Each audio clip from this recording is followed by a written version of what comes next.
The Responsibility of Investing is a podcast by the PRI, the world's largest global body on responsible investment, representing over $128 trillion in assets under management. Each episode features conversations with thought leaders and experts from around the world, exploring how sustainable factors are transforming the investment landscape. This series helps PRI signatories and the wider investment community navigate responsible investment with greater precision and confidence for the benefit of both investors and society.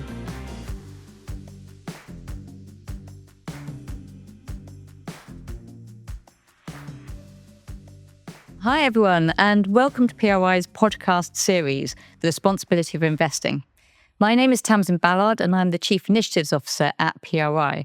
It's a real pleasure to welcome you to our episode today, which is focused on the UN Climate Conference taking place this year in Brazil, COP30, and its relevance to the responsible investment community. Now, a key theme of this COP is going to be on coordinated action, so bringing together governments, business, civil society to deliver on climate ambition. And investors have a vital role to play in that success. That's from engaging with governments on effective policy reforms to driving capital to where it's most needed.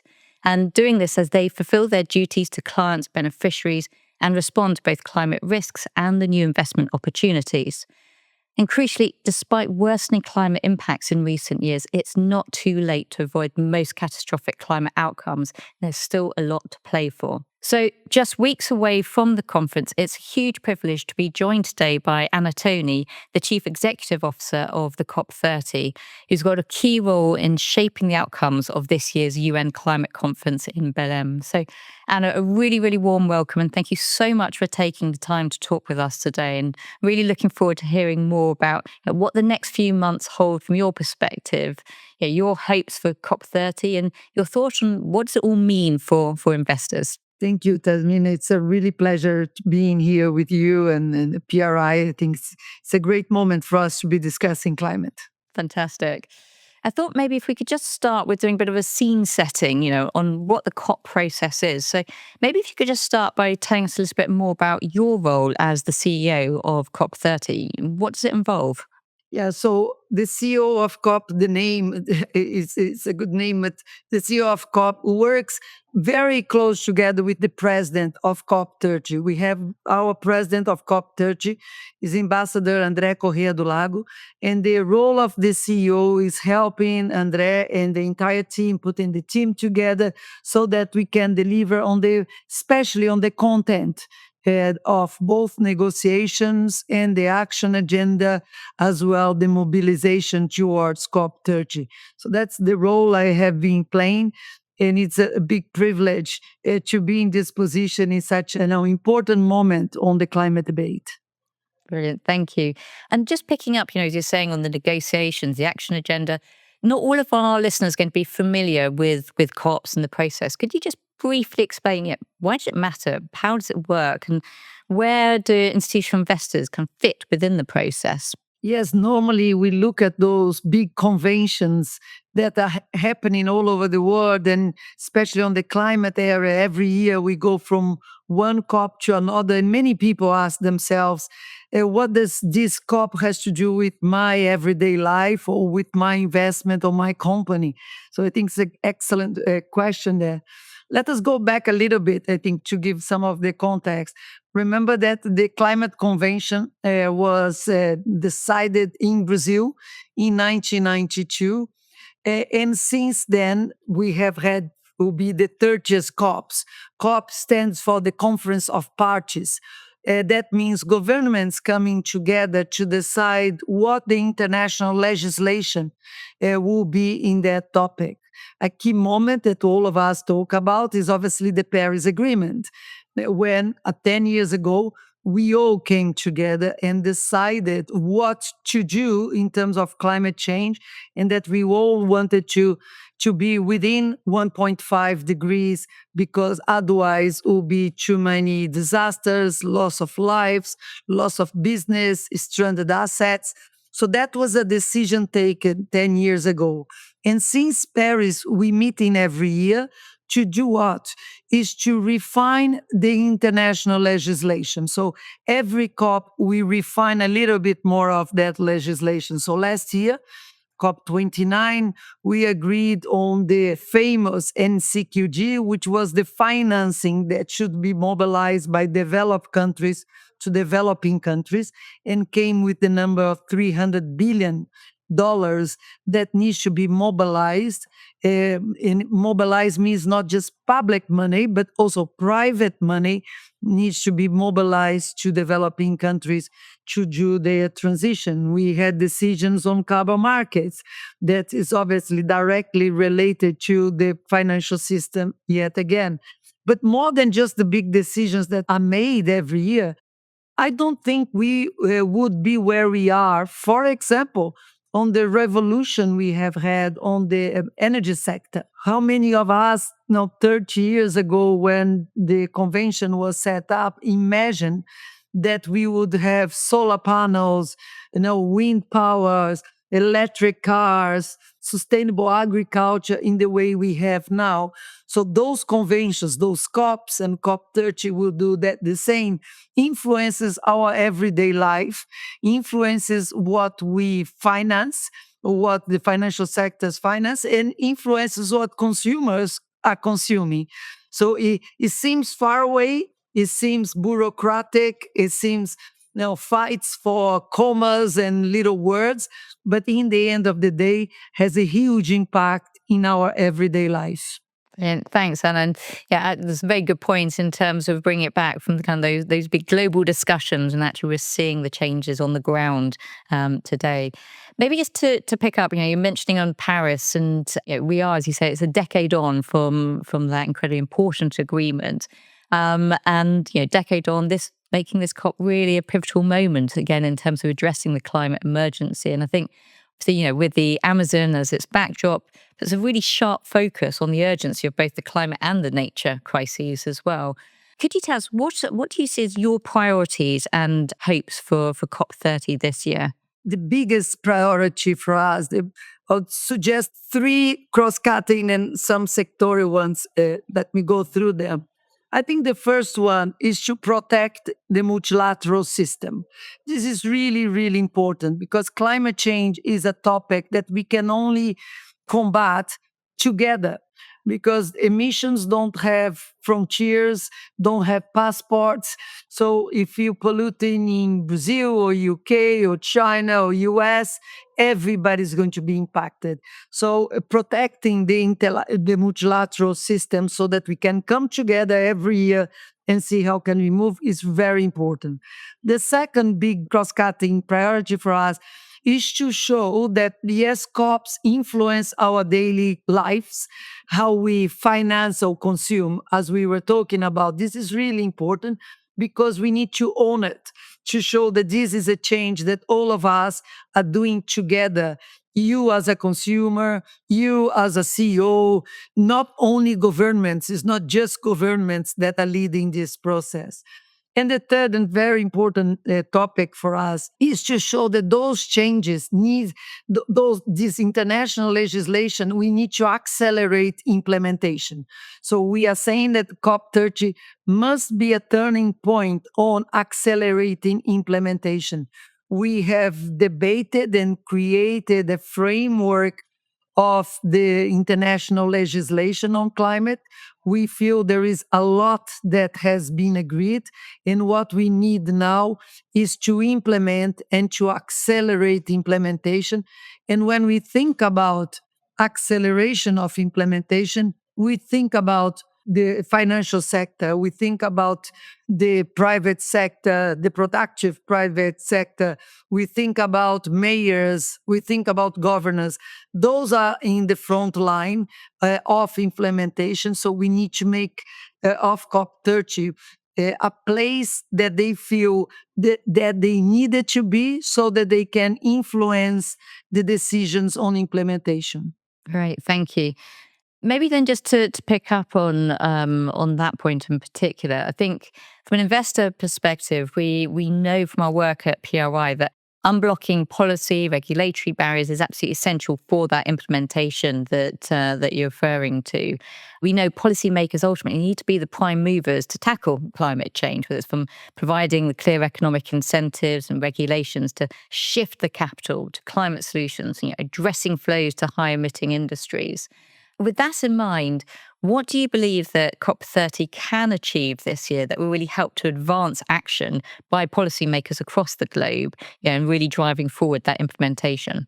COP30 will be the first COP in which we have all the instruments of Paris Agreement, the entire full cycle, as we call it, of the Paris Agreement will be at stake. So we have already NDCs, the National Determined Contribution, which are the targets and plans of countries on how they're going to decarbonize in several sectors: energy, agriculture, forest, transportation. This is happening every year more and more. This year is a key year because every country needs to communicate their plans for 2035. So how they're going to deal with decarbonization and adaptation until 2035, which is absolutely vital to give certainties to the private sector and the financial systems on the directions that governments have on that process. After we do the plans, normally what governments do, we then enacted legislations, regulations, again to bring security, juridical security for investors to do that. So we needed to create this enabling environment in which we have policies, we have targets, we have plans, we have the policies and regulations in place. And obviously, we need then to look at which are the financial means in order to implement those plans, which capacities we needed.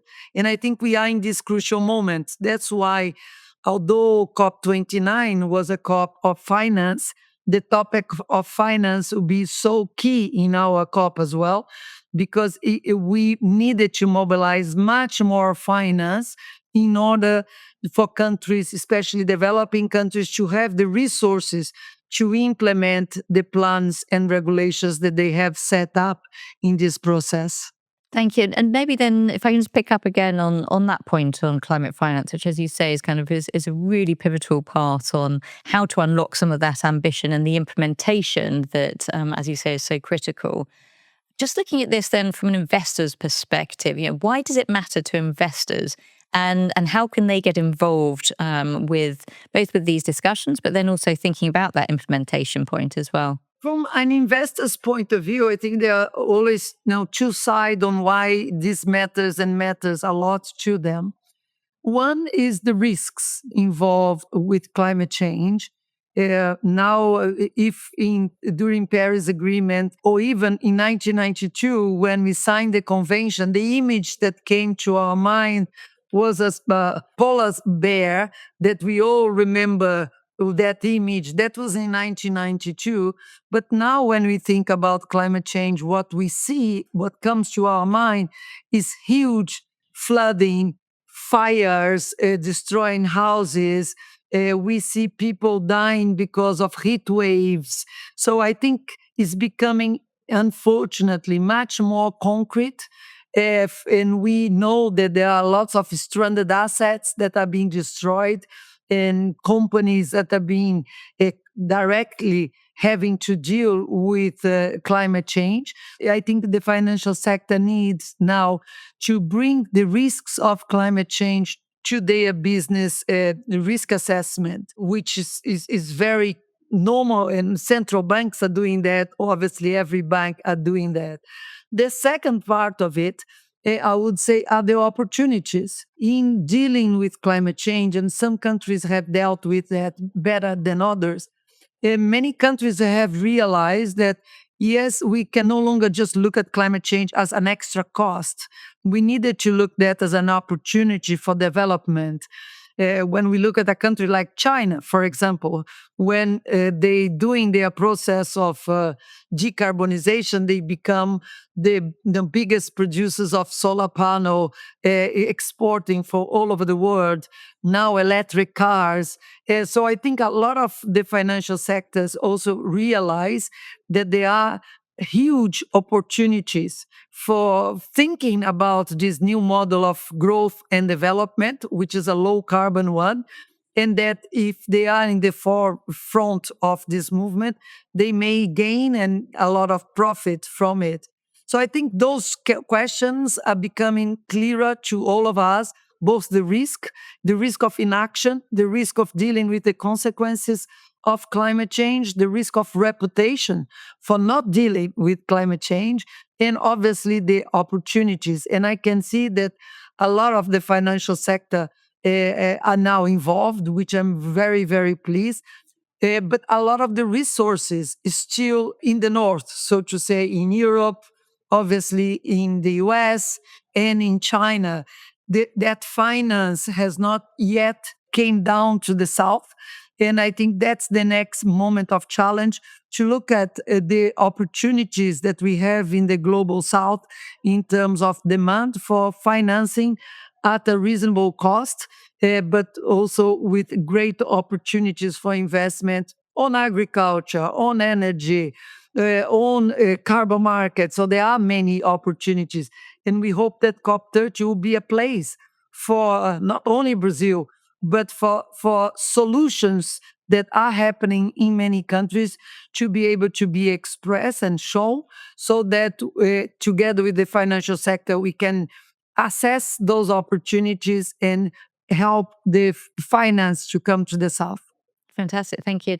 So, just picking up on that point about the investor involvement, just practically, what are the opportunities for investors to engage with the COP30 process, and the points that you were saying on the those investment opportunities in emerging markets and developing economies? It's going to be one of the big topics of discussion in Belém this year. So, I mean, first, it's important for us to recognize that COPs are no longer just the 2 weeks of COPs. 2 weeks in Belém will be fantastic. And first of all, we wanted very much that the financial sector comes to Belém. There will be experience a lot of good solutions, especially on the areas that Brazil and other southern countries are leading. For example, on agriculture, for example, on forests, for example, on energy. All of those opportunities will be there open for investment. But we had the London Climate Week.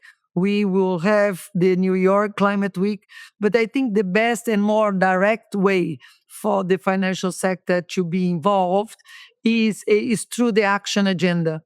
The action agenda that COP30 has provided as a platform for exactly that, looking at different sectors from energy, transportation, agriculture, and others, bringing together finance, regulators, and obviously private sector, the ones that need that finance for those very specific topics. For example, SAF. Who is interested, who are developing the SAF or green hydrogen, who are interested on financing those types of things? What are the opportunities there on terms of the cost of capital for those areas in the different countries? So we wanted COP30 to become a big platform for looking at solutions and bringing investment for those solutions on specific sectors so that we can get to scale and accelerate those solutions. I think the meeting that PRI will be doing just prior to COP30 will be a very, very important moment for us to distill all the opportunities of this matchmaking between private sector, regulators, and finance, so that we can bring that to Belém, to the COP, the best cases that will come up from the meeting in São Paulo. Fantastic. Well, so you preempted my last question on this, which, as you say, with PRI in person, our annual conference taking place in São Paulo, we've got a range of different relevant sessions from scaling capital mobilization to emerging markets and developing economies, building portfolio resilience to address adaptation needs and physical risk. So, as you say, hopefully this will provide an important platform both for investors to engage best practice solutions, helping to foster that multi-stakeholder dialogue. But I think also that point on helping to ensure that investor voices are heard as world leaders gather in Belém. And just say really excited that you're going to be joining us at the conference and an opportunity to engage with signatories ahead of the negotiations. I suppose my last question then is just coming back onto both with PRI in person and investor engagement generally. Are there any kind of final reflections on kind of how the investment community can help support the COP presidency's aims and priorities this year? Yes, a very good question. I think there is. I think we've been talking about the danger of climate change for everybody, but also for the investors community, for people, and we are in a crucial moment. So I hope, and with the help from PRI, I think we needed to go to specifics now. We can no longer just talk generally. We need to mobilize resources for investing in the transition. Yes, we do need, and there are big numbers there, 1.3 trillion supposedly that we needed to deliver for developing countries until 2035. But we know that investment for example, sustainable food is very different than investment for solar panels. Investments to deal with sanitation problems is very different than working on mangroves. So I think we needed to get to a lower stage of real cases, real needs, so that we can move the needle in terms of real business. Because yes, there is a lot of good intention there. We are moving in that direction. The transition is happening, but we need to move faster. And in order for us to move faster, we need to make those platforms, which PRI is one of them, COP is another good platform, to go into much more detail, think about specific solutions to specific problems so that we can move faster. So I hope that's the intention from the financial sector, to use those platforms to go concrete. We needed to make COP30 go from promise to practice. So we're very much looking forward to having this debate before in São Paulo and then in COP30, moving that needle to practically see how can we move forward. Great. Thank you so much, Anna. Now, my final question, just a broader kind of wrap up, one that we've asked previous guests. Our podcast is called The Responsibility of Investing. What do you think the responsibility is that investors have with regards to sustainability? I think responsibility, when we talk about climate change, it really means us not only thinking the short period, no profits in the short period, but on the long term, and not only for us, but for all. As I mentioned, climate change will affect all of us. Nobody is protected. I think responsibility means bringing the cost of inaction to our conscience and understanding that not acting now, not having the courage to act by choice, means that we needed to act to respond to catastrophe. So responsibility means, yes, making the choice of acting now rather than later. Fantastic. Thank you.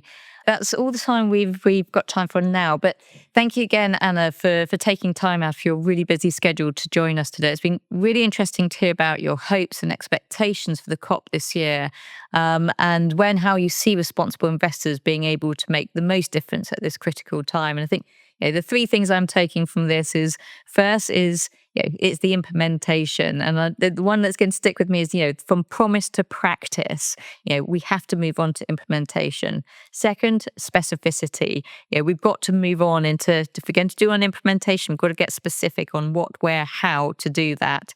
And then finally, your point just now, absolutely key. We can't just focus on the short term. We've got to be thinking the long term to be able to deal with these problems. Thank you again so much for your time. Very much appreciated, and look forward to seeing you in Brazil. Yes, thank you so much for having me. And I think in the end of the day, if each of us are not part of the solution, we are part of the problem. And that's what we needed to come to Belém. So the investors are very welcome because we want to be part of the solution. Thank you so much for the time. Thank you. If you've enjoyed today's episode and interested to find out more, do please take a look at the links in our show notes and our Road to COP30 webpage. You can find out more about our Investing in Emerging Markets workshop series, which is going to be hosted next month to support capital mobilisation to emerging market and developing economies, and exploring themes such as the Baku to Belém roadmap that we were just hearing from Ana about, nature and adaptation. You'll also find details of PRI's engagements and events at New York Climate Week next month, and of course how to register for and to buy your tickets for PRI in person. So thanks again for joining us for this episode, and see you next time.